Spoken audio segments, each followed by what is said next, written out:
Hello everyone, welcome to a online solution. मैं हूं अशफाक। तो चलिए आज हम लोग पढ़ते हैं हिंदी ग्रामर। और आप किसी भी बोर्ड से ताल्लुक़ रखते हो, कोई भी बोर्ड आपका हो, बिहार, यूपी, झारखंड, जहां के भी हो, और आप अगर क्लास 10, 12, 9, 10 जो भी हो, अगर उसमें हिंदी व्याकरण का सवाल आता होगा तो ये भी वीडियो आपके लिए काफ़ी इंपॉर्टेंट है। तो चलिए स्टार्ट करते हैं, वन बाय वन करके बनाने की कोशिश करेंगे। सबसे पहला सवाल यहाँ पे है, नाक का बाल होना मुहावरे का सही अर्थ क्या है? नाक का बाल होना मुहावरे का सही अर्थ क्या है? तो नाक का बाल होना मतलब अत्यंत प्रिय होना, बहुत ही ज़्यादा प्रिय होना, बहुत ज़्यादा प्यारा होना। देखते हैं नाक का बाल कहाँ पे रहता है, एकदम आपके पास में रहता है नाक का बाल होना, है ना। बोलते हैं मैं आपके नाक का बाल हूँ या तुम मेरे नाक का बाल हो। आंखों का तारा होना मुहावरे का अर्थ क्या है? आंखों का तारा होना मतलब बहुत ही सुंदर होना ना, आंखों के बीच भाग बहुत प्यारा होना। जी बिल्कुल, बहुत प्यारा होना। तुम मेरे आंखों का तारा हो, मैं, हम लोग सभी अपने माँ बाप के लिए आंखों के तारा है ना। क्या आंसर होगा? ऑप्शन सी होगा। वातावरण का संधि विच्छेद क्या होगा? वातावरण, तो इसका सही होगा वात जोड़ आवरण। क्या होगा? वात जोड़ आवरण, इसका आंसर होगा वातावरण। रामायण शब्द किस संज्ञा का उदाहरण है? रामायण, रामायण किसी खास किताब का नाम है, किसी खास पुस्तक का नाम है, ठीक है। और जिससे किसी खास संज्ञा का पता चले उसको बोलते हैं व्यक्तिवाचक संज्ञा। क्या बोलेंगे? व्यक्तिवाचक संज्ञा। रामायण, महाभारत, कुरान जो भी है, ये क्या है? एक खास पुस्तक का नाम है। जातिवाचक में जैसे कि बोलते धार्मिक किताब। अब धार्मिक किताब कौन सी किताब भाई? अलग, जैन धर्म, बौद्ध, इस्लाम, हिंदू, बहुत अलग अलग धर्म की अलग अलग किताबें हैं।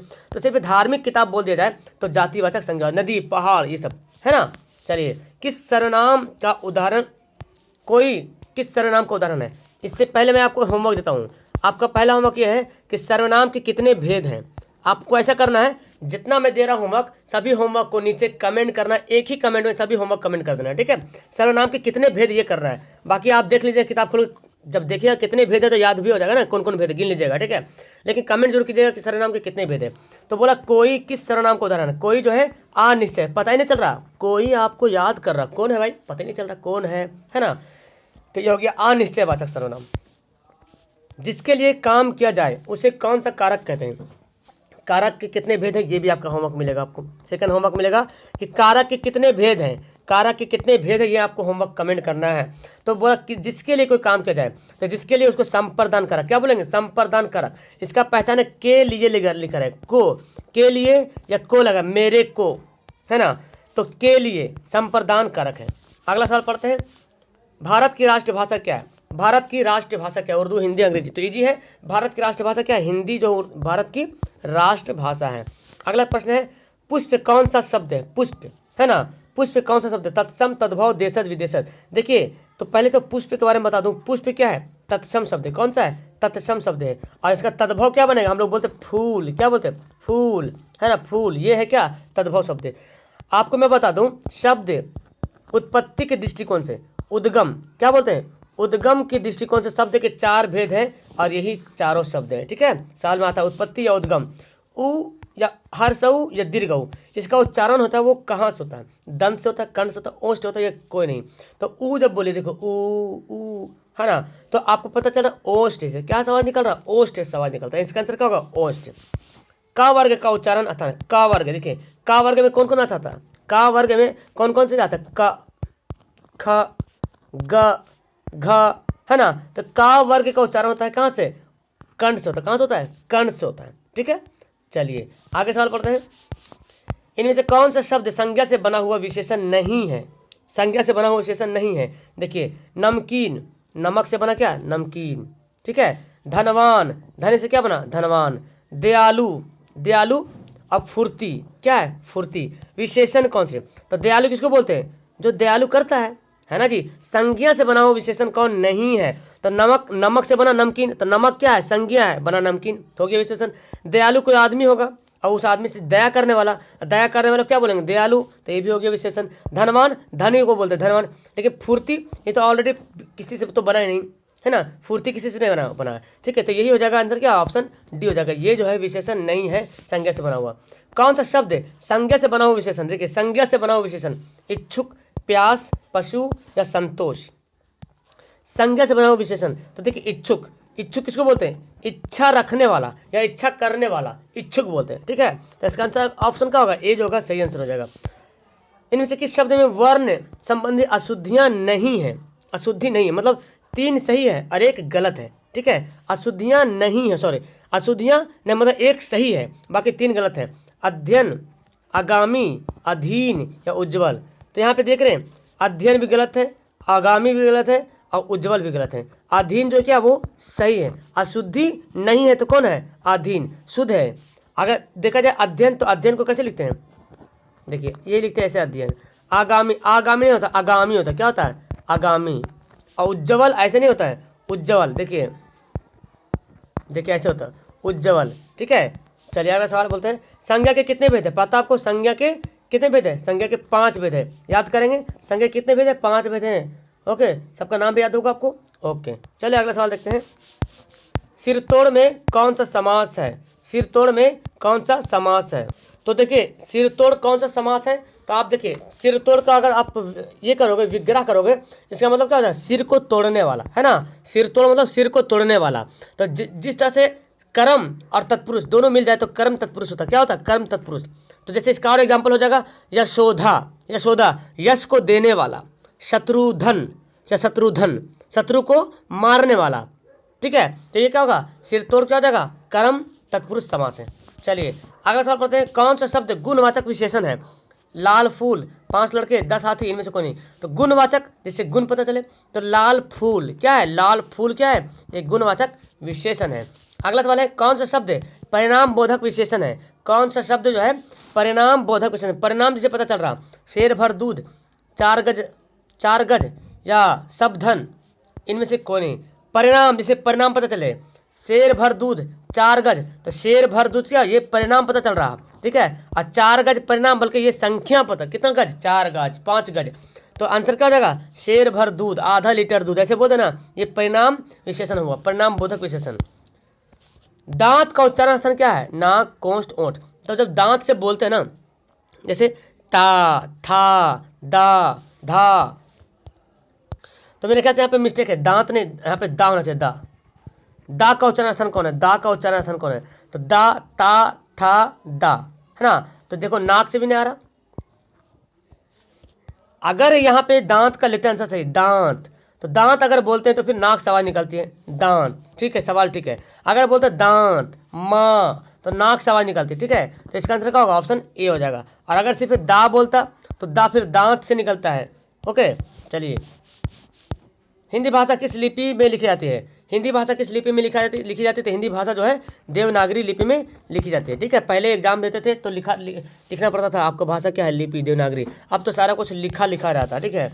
महेंद्र का संधि विच्छेद क्या होगा, महेंद्र का संधि विच्छेद क्या होगा, ठीक है। महाजोड़ इंद्र, महाजोड़ इंद्र, महेजोड़ इंद्र। तो महाजोड़ इंद्र क्या है, महेंद्र का संधि विच्छेद है, महाजोड़ इंद्र।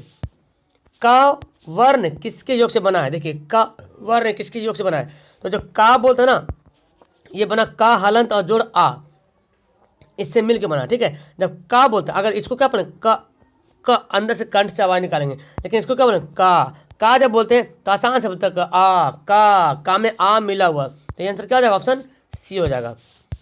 भाववाचक संज्ञा कौन है इनमें से, भाववाचक, लंबाई, श्याम, घर, सभा। तो इससे भाव पता चले, तो लंबाई, चौड़ाई, ऊंचाई क्या है, ये सब भाववाचक संज्ञा है। खटमल शब्द क्या है, खटमल शब्द का जेंडर क्या है, पुल्लिंग, स्त्रीलिंग या उभयलिंग या कोई नहीं। तो खटमल होता है पुल्लिंग, क्या होता है, पुल्लिंग, ठीक है। खटमल कौन सा संज्ञा है, खटमल जो है वो पुल्लिंग संज्ञा है। चलिए अगला सवाल पढ़ते हैं, इन्हीं से कौन सा शब्द स्त्रीलिंग है, स्त्रीलिंग कौन सा शब्द है, खाट या घड़ा या दोनों। तो इसमें स्त्रीलिंग है खाट, ठीक है, मेरी खाट, बहुत छोटी खाट है, बहुत बड़ी खाट है, ठीक है, बड़ी खाट सुनेंगे, बड़ी खाट। घोड़ा स्त्रीलिंग नहीं, घोड़ा तो जान रहे हैं, घड़ा स्त्रीलिंग, घड़ा पुल्लिंग, घड़ा टूट गया, है ना। चलिए स्त्री पुरुष का जोड़ा क्या कहलाता है, स्त्री पुरुष यानी कि वैवाहिक जोड़ा, स्त्री पुरुष तो जोड़ा ही तो वैवाहिक ही जोड़ा रहेगा, शादीशुदा, उसको बोलेंगे दाम्पत्य, क्या बोलेंगे, दाम्पत्य। स्त्री पुरुष का जोड़ा क्या कहलाता है, दाम्पत्य कहलाता है। इनमें से हवा का पर्यायवाची शब्द कौन है, हवा का पर्यायवाची शब्द कौन, धीर, तनुज, ब्यार या नाराज। हवा का पर्यायवाची शब्द कौन है, ब्यार, ठीक है, हवा का पर्यायवाची शब्द कौन है, ब्यार। तो पर्यायवाची शब्द भी आपको याद करने की जरूरत है। कान कतरना, मुहावरे का अर्थ क्या है, कान कतरना, बहुत तेज दौड़ना, बहुत चालाक होना, सोच विचार करना, बहुत आदर करना, ठीक है। कान कतरना का मुहावरा क्या होगा, बहुत चालाक होना, है ना। कान कतरना, बहुत कान कतर गया वो, है ना। तो आंसर क्या हो जाएगा, ऑप्शन इसका हो जाएगा बी, कान कतरना। चलिए, आत्म का विपरीतार्थ शब्द क्या होता है? आत्मा। आत्मा, तो आत्मा का उल्टा क्या होगा? आत्मा का अनात्मा। क्या हो जाएगा? आत्मा का अनात्मा। ठीक है, आंसर क्या होगा? 28 का। 28 का आंसर ऑप्शन ए सही होगा। ओके, चलिए अगला सवाल बोलते हैं, इनमें से कौन सी युग में शब्द गलत है? नर शहर, ठीक है, नगर शहर, नारी स्त्री, उसे बोलते हैं निशान चिन्ह। लेकिन नशा मद, नशा और मद अलग है और नशा अलग है। ठीक है, तो आंसर क्या हो जाएगा? ये जोड़ा इसका नहीं मिल रहा है, गलत जोड़ा है। गिरीश में कौन सी संधि है? गिरीश दीर्घ संधि है, गुण संधि, आयाति संधि, वृद्धि संधि। तो संधि जो ये सब जो है ना, दीर्घ संधि, गुण संधि, वृद्धि संधि, आयाति संधि, ठीक है, ये सब यण संधि, ये सब पांचों आपको याद होना चाहिए अच्छी तरीके से। तो गिरीश क्या है? दीर्घ संधि। कौन संधि है? दीर्घ संधि, गिरीश, है ना, रवीश। चलिए, जो कुछ नहीं जानता है उसके लिए एक शब्द क्या है? जो कुछ नहीं जानता है उसको क्या बोलते हैं? जो कुछ नहीं जानता है ना, जो कुछ नहीं जानता है उसको क्या बोलेंगे? तो जो कुछ नहीं जानता उसको बोलते हैं अज्ञ। क्या बोलते हैं? अज्ञ। और सर्वज्ञ बोलते हैं जो सब कुछ जानता है ना, तो इसका आंसर क्या होगा? अज्ञ, जो कुछ नहीं जानता है। अगला सवाल देखें, इनमें से कौन स्त्रीलिंग नहीं है? इनमें से कौन स्त्रीलिंग नहीं है, मतलब आपको क्या बताना है? पुल्लिंग बताना है। सूचना, सूचना मिली है, बोलते हैं ना, सूचना मिल गई, मतलब ये स्त्रीलिंग है। कल्पना, ये मेरी कल्पना है ना। परीक्षा हो रही है। आकाश, आकाश ऊंची नहीं, आकाश बहुत ऊंचा। क्या बोलते हैं? आकाश बहुत ऊंचा है। अगला सवाल बोलते हैं, मेरी परीक्षा की तिथि आ गई, स्त्रीलिंग कौन है? मेरी परीक्षा की तिथि आ गई, इसमें स्त्रीलिंग कौन है? तिथि, परीक्षा, या दोनों पुल्लिंग या दोनों स्त्रीलिंग? तो यहाँ पे देखें, मेरी परीक्षा, परीक्षा का पहले क्या लिखा है? मेरी, ना कि मेरा लिख रहा। तिथि, तो की तिथि, तो यहाँ पे क्या पता चला? दोनों क्या है? स्त्रीलिंग है। दोनों क्या है? स्त्रीलिंग है। अगला सवाल पढ़ते हैं, कवि का स्त्रीलिंग क्या है? कवि, देखिए यहाँ पे ध्यान से, कवि का स्त्रीलिंग क्या होता है? अक्सर इसको लिखने में भी गलती करते हैं बहुत सारे स्टूडेंट। कवि का स्त्रीलिंग क्या है? कवयित्री। क्या है? कवयित्री। आंसर क्या होगा? ऑप्शन ए बिल्कुल सही होगा। अगला सवाल देखते हैं, सर्वनाम के कितने भेद है? ओह माय गॉड, अभी तो मैं तुरंत ही इसके बारे में मैं होमवर्क दिया था और होमवर्क का आंसर यहाँ पे मिल रहा। सर्वनाम के कितने भेद है? सर्वनाम के 6 भेद है। तो अब आपको होमवर्क मिलेगा, सर्वनाम को जो 6 भेद है उन 6 भेद का नाम जरूर लिखना होमवर्क में। ठीक है, आपको तो पता चल गया, मैं होमवर्क भी दिया था सर्वनाम के कितने भेद है, तो 6 भेद है। अब 6 भेद कौन कौन से होमवर्क में आप लिखेंगे कमेंट करके। रोहन पटना जाएगा में काल कौन सा है? जाएगा, अभी गया नहीं, जाएगा मतलब कि भविष्य काल। क्या है? भविष्य काल। रोहन पटना जाएगा, अभी टाइम है जाने में। तत्सम शब्द चुनिए। तत्सम शब्द अश्रु, आंसू, आय, आग। तत्सम शब्द, अक्सर तत्सम शब्द जो होता है ना वो संस्कृत टाइप का होता है, संस्कृत टाइप का। इसका पहचानने का सिंपल ट्रिक है, तत्सम शब्द जो रहेगा वो संस्कृत टाइप का रहेगा। तो अश्रु क्या है? ये तत्सम शब्द है। ठीक है, वर्णों या ध्वनियों के सार्थक मेल से क्या बनता है? वर्णों या ध्वनियों के सार्थक मेल से क्या बनता है? संज्ञा, शब्द, सर्वनाम, शब्द, वाक्य। तो देखो, वर्णों के मेल से बनता है, क्या बनता है? अब शब्द बनता है। क्या बनता है? वर्णों के मेल से शब्द बनता है, और शब्द अगर मिल जाएगा तो बन जाएगा क्या? वाक्य बन जाएगा। समझ में आ रहा है ना? वर्णों के मेल से शब्द बनता है और शब्दों के मेल से वाक्य बनता है। के लिए किस कारक का चिन्ह है? अभी मैं बताता, के लिए किस कारक का चिन्ह है? तो के लिए क्या है? संप्रदान कारक का चिन्ह। क्या है? संप्रदान कारक का चिन्ह है, यानी कि आंसर क्या होगा? ऑप्शन सी हो जाएगा। पेड़ से पत्ते गिरते हैं, इस वाक्य में से किस कारक का चिन्ह है? पेड़ से पत्ते गिरते हैं ना, से जो आ रहा है ना, पेड़ से पत्ते गिरते हैं, तो से जो आ रहा है कौन सा कारक है? तो देखिए, पेड़ से पत्ते गिरते हैं मतलब पेड़ अलग हो गया, पत्ते अलग हो गए। तो पेड़ अलग और पत्ते अलग, ऐसा जब आएगा तो उसको बोलेंगे क्या? अपादान। क्या बोलेंगे? अपादान। एक और होता है करण भी होता है, कर्ता ने कर्म को करण से, तो करण की भी पहचान से है और अपादान की भी पहचान से है। लेकिन अपादान में एक खास बात यह है कि इससे पता चलेगा, वाक्य पढ़ने के बाद लगेगा कोई चीज़ अलग हो रहा। गंगा से नदी बहती है, तो गंगा अलग, नदी अलग। ठीक है, और करण बोले तुम मेरे किताब से पढ़ते हो, तो क्लियर से बात, मेरे किताब से पढ़ते हो, ये सिंपल सा हो गया। ठीक है, चलिए, कोई रो रहा है, वाक्य में कोई कौन सा सब विशेषण है? कोई रो रहा है, कौन सा विशेषण है? तो कोई, यहाँ बोला कोई रो रहा है, गुणवाचक, परिणामवाचक, संख्यावाचक या सर्वनामिक विशेषण। तो आपको यहाँ पे ऑप्शन तो पता नहीं चल रहा, लेकिन हाँ कोई तो है ना, सर्वनामिक विशेषण। क्या है? सर्वनामिक विशेषण है। क्लियर है?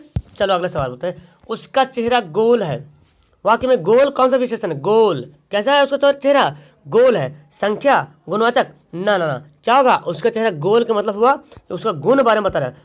चेहरा काला है या गोर है या गोला है, गोर है या गोला है, ठीक है, गोल है या चौड़ा है, लंबा, इस तरह बोलेंगे। चलिए, धार्मिक पुस्तक कौन सी संज्ञा है? देखिए, धार्मिक पुस्तक कौन संज्ञा हो गया, जातिवाचक संज्ञा हो जाएगा धार्मिक पुस्तक। ठीक है। गुणवाचक विशेषण कौन नहीं है, इनमें से कौन गुणवाचक विशेषण नहीं है, तो काली, गोल, अच्छा, कुछ। गुणवाचक विशेषण खोजना है तो काली, लड़की कैसी है, काली है। तो ये कैसे समान को समान कैसा है, तो गोल है। उसकी आंखें कैसी है, तो गोल है। अच्छा है, तो यहाँ पे पता है कुछ, ये कुछ जो है सर्वनाम गुणवाचक विशेषण नहीं है कुछ। आंसर क्या होगा, ऑप्शन डी इसका राइट आंसर हो जाएगा। छा ध्वनि के किस अंतर्गत, किसके अंतर्गत आता है, छा। तो छा जो होता है ना, का, शा, चा, के एस एच बोलते हैं, ये के एस एच मिल के बनता छा यानी कि ये क्या है, ये ध्वनि जो है क्या है, संयुक्त वर्ण है। क्या है, संयुक्त वर्ण है। आंसर क्या होगा, ऑप्शन सी हो जाएगा। उत्तम पुरुष कौन होता है, उत्तम पुरुष। ठीक है, तो उत्तम पुरुष बोलता है जो बात करता है, जो बोलता है उसको उत्तम पुरुष मतलब फर्स्ट पर्सन जिसको बोलते हैं। तो मैं क्या हो गया, उत्तम पुरुष हो गया। और जिससे बात करता है यानी कि जो सुनता है वो क्या होगा, द्वितीय पुरुष, या तो बोलते हैं उसको बोलेंगे उत्तम पुरुष, मध्यम पुरुष।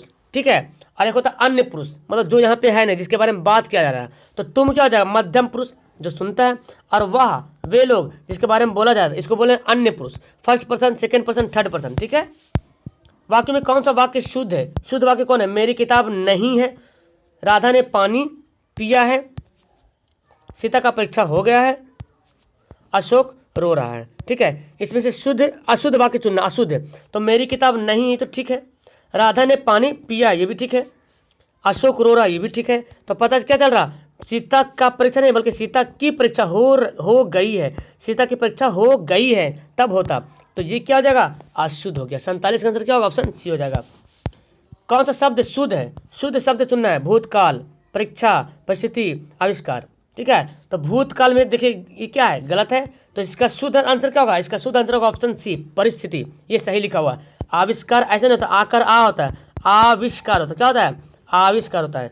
परीक्षा तो पता है आपको दीर्घई काल से होता है, परीक्षा देखिए ऐसे होता है। ठीक है, और भूतकाल में दीर्घऊ काल होता है, तो दीर्घऊ काल होता है भूतकाल में। तो पता क्या चल रहा है, आंसर सी क्या होगा, राइट आंसर होगा। विशेषण के कितने भेद है, लीजिए विशेषण के कितने भेद हैं, तो विशेषण के 4 भेद है। कितने भेद है, विशेषण के 4 भेद है, याद है। चलो, उंगली उठाना, मुहावरे का अर्थ क्या है, उंगली उठाना, बोलते हैं मेरे पे उंगली मत उठाओ, मेरे पे उंगली मत उठाओ, मतलब कि क्या होगा, दोष लगाना, मेरे पे दोष लगा रहा कोई है ना, मुंह तो जवाब देना नहीं, दोष लगा, बोलते मेरे पे उंगली उठा रहे तुम मेरे पे उंगली उठाने की कोशिश कैसे की, तुमने कैसे कोशिश की मेरे पे उंगली उठाने की, ये हो गया दोष लगाना। अगला सवाल बोलते हैं आस्तिक का विलोम क्या होगा, आस्तिक, आस्तिक, आस्तिक बोलते हैं जो भगवान को मानता है, और जो भगवान को नहीं मानता वो नास्तिक। क्या हो जाएगा, नास्तिक, यानी कि क्या बोलते हैं उसको, नास्तिक, भगवान को नहीं मानने वाला। आंसर क्या हो जाएगा, ऑप्शन बी हो जाएगा। समुद्र का पर्यायवाची शब्द कौन नहीं है, समुद्र का पर्यायवाची शब्द कौन नहीं, तो 3 है जो समुद्र का पर्यायवाची शब्द है, और 1 है जो वो पर्यायवाची शब्द नहीं है। ठीक है, तो इनमें से कौन हो जाएगा, पर्यायवाची शब्द कौन नहीं है, देखिए सागर, भागीरथी, पयोधी और जलधि। तो इसका सही आंसर हो जाएगा भागीरथी। ठीक है, भागीरथी जो है समुद्र का पर्यायवाची शब्द नहीं है। गाड़ीवान शब्द में कौन सा प्रत्यय है ना, प्रत्यय बोलते हैं जो लास्ट में लगता है, तो वान हो गया, वान क्या है, ये प्रत्यय है। आंसर क्या हो जाएगा, ऑप्शन बी हो जाएगा। प्रत्याशा का संधि विच्छेद क्या है, प्रत्याशा है ना, तो इसको क्या बोलेंगे, प्रति जोड़ आशा, क्या हो जाएगा, प्रत्याशा, प्रति जोड़ आशा है ना, देखो यहाँ पे आश लिखा हुआ है, प्रति जोड़ आशा। चलिए अगला सवाल पढ़ते हैं, इत्यादि का संधि विच्छेद क्या है, इत्यादि का, तो इसको ये तो सवाल देखो, ऐसा ऐसा सवाल तो बहुत पढ़े हैं जो आपको मन में मतलब याद हो गया। इति जोड़ आदि क्या हो जाएगा, इति जोड़ आदि। ठीक है, इति जोड़ आदि क्या हो जाएगा, इत्यादि, इत्यादि। ठीक है, व्यंग का अर्थ क्या होता है, व्यंग, व्यंग मतलब क्या होता है, बुद्धिमान, विकलांग, प्रतिभा, या तो प्रतिज्ञा, या क्या बोलते हैं, श्रद्धालु। तो व्यंग मतलब होता है विकलांग, क्या हो जाएगा, विकलांग, क्लियर से बात है ना, व्यंग क्या हो जाएगा, विकलांग होना चाहिए। तो इसमें फिलहाल ऑप्शन नहीं दिया इसका। ठीक है, व्यंग का इसमें ऑप्शन नहीं दिया हुआ है। ठीक है, विकलांग भी नहीं होगा, गलत है, व्यंग का ऑप्शन नहीं दिया हुआ है। तो आप मुझे आंसर कमेंट करेंगे, तो देखो मैं इसको आंसर कमेंट करूँ, जिसका सही रहेगा मैं वहाँ पे हाईलाइट करूँगा। ठीक है, यहाँ पे आंसर नहीं दिया हुआ है। क्या होता है व्यंग, मतलब क्या होता है, सुने होंगे, व्यंग टाइप का वो बातें कर रहा है, सुने होंगे ना, व्यंग टाइप का बातें कर रहा है। चलिए तो आगे पढ़ते हैं, उत्थान का विलोम क्या होगा, उत्थान, उत्थान का विलोम क्या हो जाएगा, पतन। क्या हो जाएगा, 57 का आंसर ऑप्शन हो जाएगा इसका ए, उत्थान का आंसर क्या होगा, पतन। अगला सवाल पढ़ते हैं, आय व्यय कौन सा समास है, आय व्यय एक दूसरे के उल्टा है, आय व्यय मतलब ये क्या है, द्वंद्व समास है। अगला प्रश्न है, दिग्गु समास का उदाहरण क्या है, दिग्गु समास उदाहरण कौन नहीं है, ओ माय, उदाहरण कौन है, पंचदेव, त्रिशूल, अठन्नी। तो दिग्गु समास बोलते हैं जिसमें संख्या का बोध हो। तब पंचदेव पता चल रहा, त्रिशूल पता चल रहा, अठन्नी दानवीर में पता नहीं चल रहा, इसलिए ये दिग्गु समास का उदाहरण नहीं होगा। और आखिरी सवाल है, तंत्र से कौन सा शब्द नहीं निर्माण होगा, राजतंत्र, प्रजातंत्र, स्वतंत्र, त्रुटि। तो क्लियर से पता चल रहा कि तंत्र से कौन सा शब्द नहीं बना, राजतंत्र बना है, प्रजातंत्र बना है और स्वतंत्र बना है, ये जो है नहीं बना है। तो इसका आंसर क्या होगा, ऑप्शन सी हो जाएगा। क्लियर है। तो हम लोग यहाँ पे करीब 20 मिनट के आसपास में 60 सवाल पढ़ लें। कैसा लगा, मजा आया, नीचे कमेंट करो। और हाँ, व्यंग का मतलब लिखो। मैं बता दूँ इस इशारे में कि व्यंग मतलब बोलते ना, आप कैसी व्यंग बातें कर रहे हो, है ना, इस तरह से माने होगा। तो आप मुझे बताओ इसका मतलब क्या होगा। Okay that's all. मजा आया वीडियो तो लाइक करो, अपने दोस्तों को शेयर करो। Okay bye.